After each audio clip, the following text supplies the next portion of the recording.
Billy Watson, a long time participant of the Saltire Open Mic. He's a poet, he's a comedian, and lately he's been doing a lot of high-profile interviews. He interviewed David Icke, etc. So he's been keeping busy. So please welcome Billy. Thank you very much. Welcome back, Billy. Thanks, guys. Oh, I hear some really bad crackling. All right, stop now. All right, so very good stuff so far. I've really been enjoying the show. So well done, everyone. Basically, I've got a book coming out soon, and I've got some introductory poems. I was going to read them, but I've decided just to go with some of the more ones I've read before. But this one's one I've never read this full version. So you're getting something semi-new. It's called Shame on the Family. And I'll not introduce any further. We'll just jump right in. My sister saw how much my lavish wedding cost and decided to hell with that. So for the same price, she went to Kenya for hers and also managed to refurnish her flat. She invited all the family out there, providing we were game. Of course, we had to pay for our own ticket, or else that would have defeated her aim. You would have thought that Kenya had enough wild animals without throwing my family into the equation. The fact that it said free bar in the brochure was enough to ensure a large Scottish invasion. Obviously, the bevy isn't really free, or else they would have a severe alcohol dearth. It's just that being Scottish, it is your duty to drink at least twice more than every other nation on earth combined. And of course, I abused that situation to the max. No one else was at the races. I ended up bringing shame to my family, not to mention anger to their faces. None more so than the big day itself, when I had risen with a thumping heed. I had to do a quick check on the groom, because last night I thought I drank him deed. I badly needed some hair of the dug, so I bolted to the bar. With a couple of large stiff shots, even the birds twerping would begin to jar. It only took about 3 beers and 6 whiskey chasers before I was back in the mood. So I scored some dope for a local beach boy in exchange for some dodgy leftover cold food. When in Kenya, they asked the Kenyans, so I made sure that joint was packed. I wish I hadn't bothered, because that shit was stronger than crack. Yin puff was enough to knock me sideways. I was totally out of my head. I can't even remember taking the second toke of that hydrochronic weed. Just then my sister appeared, looking pretty damn fine. I thought, fuck me, I'd shag that. I mean, I wouldn't. There is a line. Of course, I only just thought it, despite my sudden admiration. I would have stopped myself from doing it, even if only at the point of penetration. I like that line now. That's not to say I would get that far. I'm sure I'm the last guy she'd take to bed. I did try to fuck my stepsister though. And that's just one reason why my wife regrets the day that we got wed. Although she doesn't hate to worry. As birds stay away from me as they would a shitty stick. But that is to their own detriment, as you wouldn't believe how much I like to lick.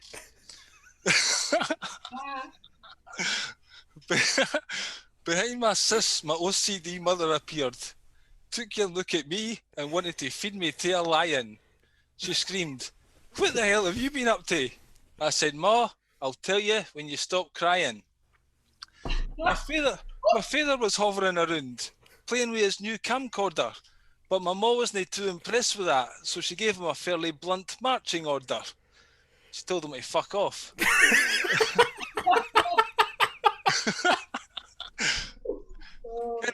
Vows.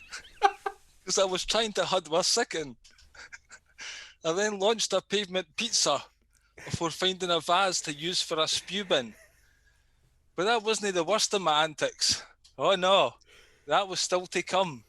I'll never forget the look in their faces, especially that of my poor tortured mum. Because after the ceremony, it was time to party.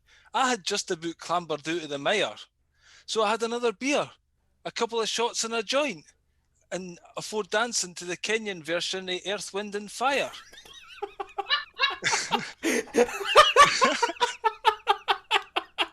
At least I thought so. We were all grooving awa in a large jovial circle. I was doing the twist to the African drummer's beat. Next thing you ken, my balls were hanging out of my kilt. They were dangling around my feet.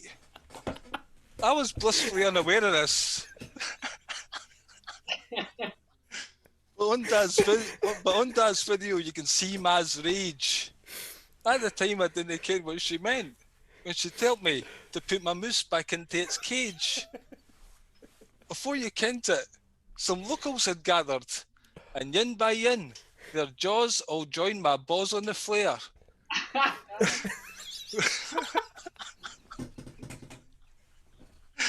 For in their whole lives, while living in Africa, none had ever seen ginger pubic hair. They were all in a state of shock. It turned the reception quite clammy, for nor had they seen an adult willy that small. It certainly was a unique double whammy. Things got even worse. When I covered myself in my own pish. I tell you, I was so embarrassed. I even tried to claim that I was English. But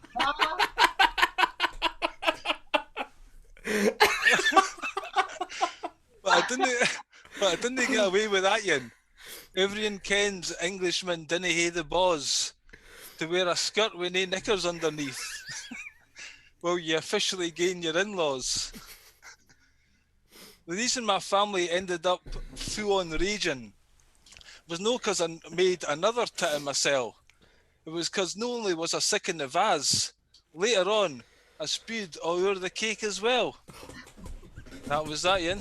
Thanks very much.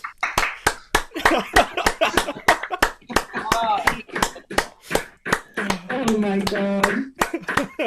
Then I can't really follow that now. That was hilarious. That was like that's on the same level as like Sacha Baron Cohen as like Borat. That was fantastic. I'll give you, I don't know what you want. I'll give you a selection. We want to shout out one. We've got Rockstar, attempted to be Rockstar. Funny Cunt, attempted to be stand-up comedian. Itchy Willie, tell us about him, Itchy Willie. Taking Magic Mushies. Jim Rose Story is an act that tortured themselves. Oh, I'll go do the Jim Rose Circus. We'll do that. This is based on a true story. Right. Strap Was yourself. the previous one? The previous one was as well, aye. They're all based on true stories. That's a satire. Right, I don't need to fucking invent shit, trust me.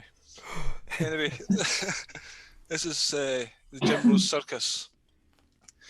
It was during the Edinburgh Festival that the Jim Rose Circus came to town. For those of you who are unaware, it is a circus with a very different kind of clown. They are Jim and his pal Igor, a psycho covered in tattoos. They torture themselves for a living while shattering all societal taboos. For instance, they like to eat lots of maggots, razor blades and parts of a car. Jim said the only thing he wouldn't eat is a Scottish deep-fried Mars bar.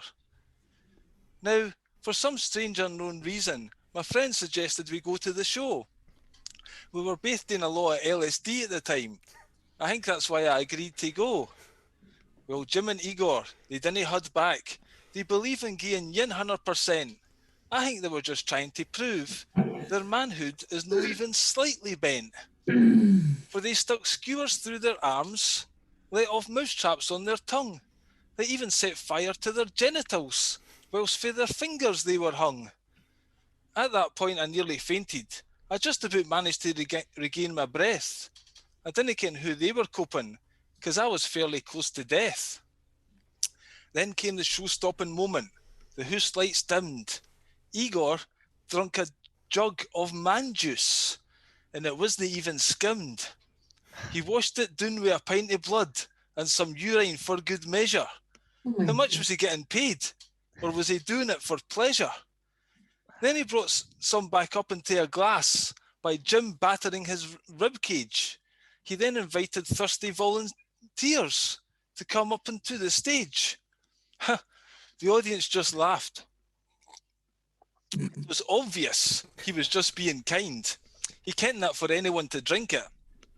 They would hate to be totally out of their mind. But my friend had seen a preview of the show. He had planned this all along. He stood up and shouted, "I sure, I hope it's really strong." He made his way up onto the stage where the world's worst pint did await. It had that much semen in it, it'd probably turn a gay man straight. Igor handed him the sickly concoction, saying, "I think you're taking his joke too far." But my friend just smiled, then downed a lot. Some people will do anything to be a star. My mate then returned to his seat. The crowd were totally in a state of shock. They couldn't focus on the show. All they could do was face my mate and gawk. Jim was more embarrassed than angry, upstaged at his own world-renowned show. They had to call an end to the evening. There was no place more extreme for them to go. Everything was pretty cool until about 1 week later, when my friend's face turned green and he couldn't eat. He had come down with a life-threatening fever. For the next 2 weeks he was at death's door. His stomach refused to accept a thing. Then he asked me the most stupid question I've ever heard. He said, "Do you think drinking Igor's spew made me spew my ring?" It was at that point I realised that our friendship had to end. And ever since I've been off the acid, I've never again seen my psychotic, imaginary friend. Thanks very much. So I don't know, has that been about 10 minutes? I think that's about 10 minutes, Billy. Yeah, thank you very much. Billy Watson, everybody. Fucking crazy. Of all the poems, Billy, that you offered to choose from, I thought, I kind of inside, I thought, I hope nobody chooses the one about the drinking a pint, so whoever it was. And then, of course, that's the one you went for, but that's fine. I really thought people were going to choose the itchy willy one. Nobody said anything, so fuck you. Fair play, my friend.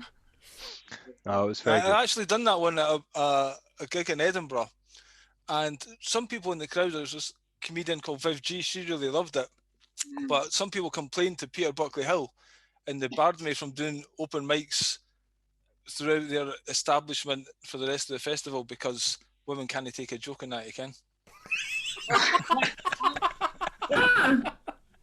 It was their loss. Did you just say women can't take a joke? I did, aye. See, that's another joke, you see? You're proving it. Yeah, don't get that one. Well, I actually thought that was absolutely hilarious. They were just absolutely fabulous. I loved them. Thank you very much, Pauline. I appreciate I that. giggled all the way through it, but I didn't like the whole women can't take a joke one. I know. That was just a joke. Didn't take anything I say serious, please. Oh, I didn't get that bit. See, the point is, Brilliant. we take too much. I see that shit for a reason, you know, because we take too much things too seriously. We need to chill out and get on with each other and have a laugh. Get back to having a laugh about shit. Too much political correctness and crap going on out there. Let's be human. Fuck all the bullshit, and you know, be real with each other. Is what I'm saying. That's what these poems are about, really. You know. That's true. I agree. Absolutely, absolutely, yes. That's the great thing about open mics. So Yeah. women can take a joke. Okay, you used to have a joke about men. I can take it. Men are fucking pricks. Men are cunts. Men are pussies. Women are fighting back more against this bullshit that's going on right now than men. Didn't get me started on men. Tune in my live streams, you want to hear me go about men all the time, right? So let me have a go at women now and again. I'm just joking.